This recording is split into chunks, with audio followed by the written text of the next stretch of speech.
PCOS polycystic ओवियन syndrome एक बहुत ही common hormonal problem है और ये ज़्यादातर रिप्रोडक्टिव और चाइल्ड बेयरिंग वुमेन मतलब 20 से 40 साल की औरतों में देखा जाता है।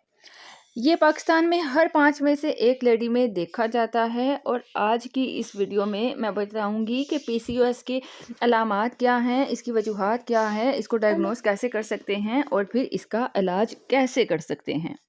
सबसे पहले तो ये जान लेते हैं कि पीसीओएस के क्या अलामात हैं। पीसीओएस या पीसीओडी पॉलीसिस्टिक ओवरियन सिंड्रोम या डिसीज एक ही चीज़ के दो नाम हैं। इसको सिंड्रोम इसलिए कहा जाता है कि क्योंकि इसमें मल्टीपल तरह की प्रॉब्लम्स होती हैं, जैसे पीरियड्स का कम आना या लेट आना।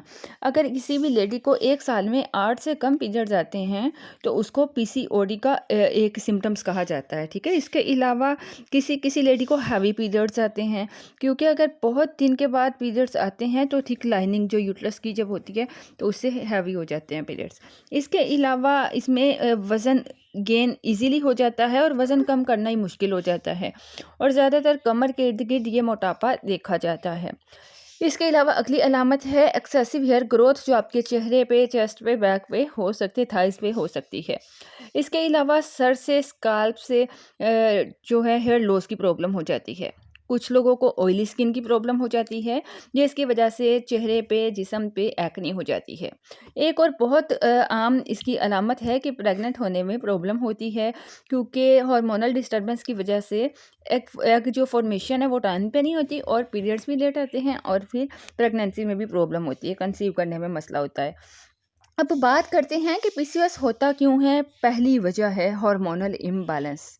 हमारी ओवरीज मेल फीमेल दोनों हार्मोन्स बनाती हैं और पीसीओएस में टेस्टोस्टेरोन जो मेल हार्मोन्स होते हैं वो बढ़ जाते हैं। इसके अलावा प्रोलैक्टिन और यूटिलाइजिंग जो हार्मोन्स होते हैं वो भी बढ़ जाते हैं। इन सब की वजह से ओवरीज का जो नॉर्मल फंक्शन है, मतलब कि जो एग प्रोडक्शन होती है, वो डिस्टर्ब हो जाता है। इसके अलावा जेनेटिक फैक्टर इसमें बहुत अहम किरदार अदा करता है। अगर आपके ख़ानदान में किसी को पीसीओएस रह चुका है तो उससे रिस्क होता है कि आपको पीसीओएस हो।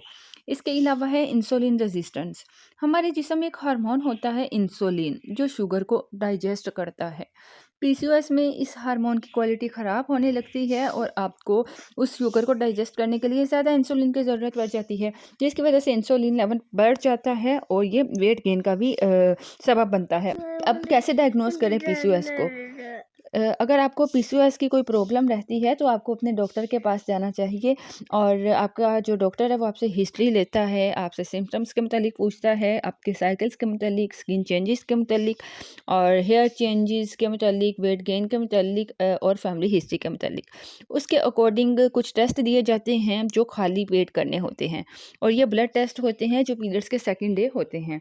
इसमें कुछ टेस्ट के नाम हैं एफएसएच और दूसरा है एलएच होता है।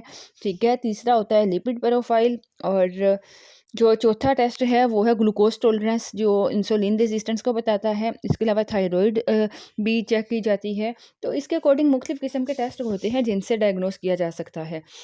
इसके अलावा एक अल्ट्रासाउंड होता है जिसमें ओवरीज को देखा जाता है। ओवरीज में अगर छोटे छोटे से सिस्ट होते हैं, पॉलीसिस्टिक ओवरी जो दिखाई देती हैं, तो इससे हेल्प होती है डायग्नोस करने में। अब इसके ट्रीटमेंट की बात की जाए तो बहुत सारी दो तरह की ट्रीटमेंट्स होती हैं, जैसे कि लाइफस्टाइल मॉडिफिकेशन आ जाती है, घरेलू तरीके होते हैं जिसे आप फॉलो करते हुए प्रॉब्लम से छुटकारा पा सकते हैं, या आप मेडिकेशन कर सकते हैं। और हमारी तो कोशिश होती है आपके साथ घरेलू तरीके शेयर की जाए ताकि आप दवाइयों से छुटकारा पा सकें। अगर तो आपका वज़न ज़्यादा है तो फिर वज़न कम होने से आपकी इंसुलिन की क्वालिटी इम्प्रूव होती है, हार्मोन्स इम्प्रूव होते हैं, एग फॉर्मेशन खुद ही बनने लगते हैं और अगर प्रेगनेंसी प्लान करते हैं तो उसमें भी हेल्प होती है। दूसरी चीज़ है कि हेल्दी डाइट को फॉलो करना। पीसीओएस में सबसे पहले तो आपको क्या नहीं खाना। इसमें आमतौर पे पेशेंट्स को कहा जाता है कि मीठी चीज़ें मत खाइए। ठीक है, जितने भी स्वीट्स हैं, कोल्ड ड्रिंक्स हैं, जैगरी, हनी वगैरह और मीठे फल हैं जैसे चीकू, आम वगैरह, ये भी नहीं खाने। उसके अलावा मैदे से बनी चीज़ें आपको नहीं खानी। बेकरी की चीज़ें, बिस्किट, पिज़्ज़ा, बर्गर वगैरह, ये भी आपको नहीं खाने। स्टार्ची चीज़ें भी आपको नहीं खानी, आलू, चावल, अरबी वगैरह हो गई। ठीक है, और चाय कॉफ़ी को भी बहुत कम लीजिए। अब बात होती है कि पीसीओएस में खाए क्या? इसमें आप प्रोटीन से भरपूर डाइट ले सकते हो। चना, लोबिया, दालें, अंडा, ठीक है? ये चीज़ें ले सकते हो। उसके अलावा आप ग्रीन लीफ़ी वेजिटेबल्स का इस्तेमाल कर सकते हो। नट्स में आप वॉलनट्स ले लीजिए, बादाम ले लीजिए, ठीक है? फ्लैक्स सीड्स ले लीजिए, ठीक है? इन चीज़ों को यूज़ करते हुए आप इस प्रॉब्लम से बहुत जल्दी छुटकारा पा सकते हैं। और पीसीओएस की होम रेमेडीज़ बहुत ज़बरदस्त मैंने शेयर की हुई हैं अपने चैनल में, और उसको आप फ़ॉलो ज़रूर कीजिए। इसके अलावा पीसीओएस में एक्सरसाइज़ करने से आपके इंसुलिन की क्वालिटी इम्प्रूव होती है, इंसुलिन की रेजिस्टेंस जो है कम होती है। आप कैसी भी एक्सरसाइज़ कर सकते हैं, लेकिन आपको रोज़ाना 30 से 45 मिनट की एक्सरसाइज़ करनी होगी। वो एक्सरसाइज़ कीजिए जिससे आपको रिलैक्सेशन महसूस होती है, जो आपको पसंद है, लेकिन इसको रेगुलर करना ज़रूरी है। इसके अलावा आप अपनी नींद को पूरा करें, 8 घंटे सोना, स्ट्रेस लेवल को कम करना, टाइम पे खाना खाना, ये सब जो चेंजेज़ होती हैं पीसीओएस की ट्रीटमेंट के लिए बहुत फ़ायदेमंद है। और पीसीओएस की मेडिसिन्स क्या हैं? पीसीओएस में उन चीज़ों की दवा दी जाती है जो आपको अलामात शो होती हैं। अगर तो पीरियड्स की प्रॉब्लम है तो उसके अकॉर्डिंग मेडिसिन दी जाती है। इसलिए डॉक्टर से ज़रूर मशवरा करें ताकि आप उन्हें बता सको कि आपकी जो पीरियड्स प्रॉब्लम है पीसीओएस की, किस वजह से है, या उसकी अलामात में क्या-क्या अलामात शो हो रही हैं। तो इससे आप जल्दी अपना जो प्रॉब्लम है डायग्नोज़ करवा के होम रेमेडीज़ को यूज़ करते हुए आप इसको फ़ॉलो कर सकते हैं, रेमेडीज़ को यूज़ कर सकते हैं।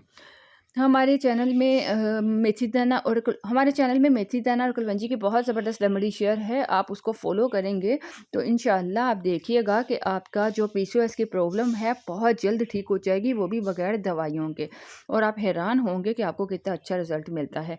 मैं उम्मीद करती हूँ आपको हमारी वीडियोज़ पसंद आएँगी, इन्फॉर्मेशन पसंद आएगी। पसंद आए तो वीडियोज़ को लाइक करना मत भूलिएगा और वीडियोज़ को ज़्यादा से ज़्यादा शेयर कीजिए।